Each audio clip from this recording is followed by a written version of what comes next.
ఇప్పుడు కేవలం 7999K up to 10 kgs వరకు బరువు తగ్గి అధిక బరువు నుంచి వచ్చే ప్రధాన సమస్యలను దూరం చేసుకోండి. శ్రీలీల తన కెరియర్ ని తనే చేతులారా కిల్ చేసుకుంటోందా?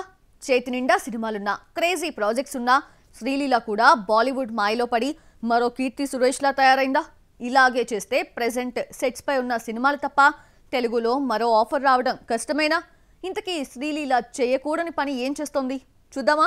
ముద్దుగుమ్మలు తెలుగులో ఉన్నంత కాలం బాగానే ఉంటారు. తెలుగు ఆడియన్స్ టేస్ట్ కు తగ్గట్టు ఫిజిక్ మెయింటైన్ చేస్తూ స్టార్స్ అయిపోతారు. హిందీ ఆఫర్స్ కోసం బాలీవుడ్ ఛాన్స్ వస్తే మాత్రం జీరో ప్యాక్ మోజులో పడి మొహంలో కళ పోగొట్టుకుంటారు. నేను శైలజ, నేను లోకల్, మహానటి మూవీలో కీర్తి సురేష్ కు ఇప్పటి కీర్తికి సంబంధమే లేదు. అందరిలాగానే జీరో సైజ్ కు వెళ్లి మొహంలో కళ, ఛాన్సులు, క్రేజ్, స్టార్డమ్ ఒకటేంటి అన్ని పోగొట్టుకుంది.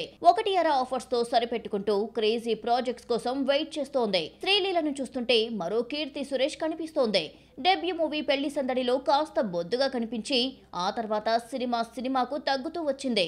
రీసెంట్ వీడియోలు చూస్తుంటే గుర్తుపట్టడమే కష్టమయ్యింది. శ్రీలీలకు ఏమయ్యిందే? ఏమైనా అనారోగ్యం చేసిందా అన్న డౌట్ వస్తోంది. రీసెంట్ గా షూటింగ్ లో మేకపిల్లను ఎత్తుకున్న వీడియోను సోషల్ మీడియాలో పోస్ట్ చేస్తే ఎవరి అమ్మాయని అనుకోవాల్సి వచ్చింది. కెరియర్ అయిపోయిందన్న టైంలో Pushpa 2లోని item song Kissik శ్రీలీలకి pan India image తీసుకొచ్చింది. ఆషికీ 3లో కార్తికార్యంతో జతకడుతూ బాలీవుడ్లోకి ఎంట్రీ ఇచ్చింది. బాలీవుడ్ లో 1-2 ఆఫర్స్ వచ్చాయని జీరో సైజ్ మెయింటైన్ చేస్తే ఈ సైజ్ కెరియర్ ను రక్షించలేదు.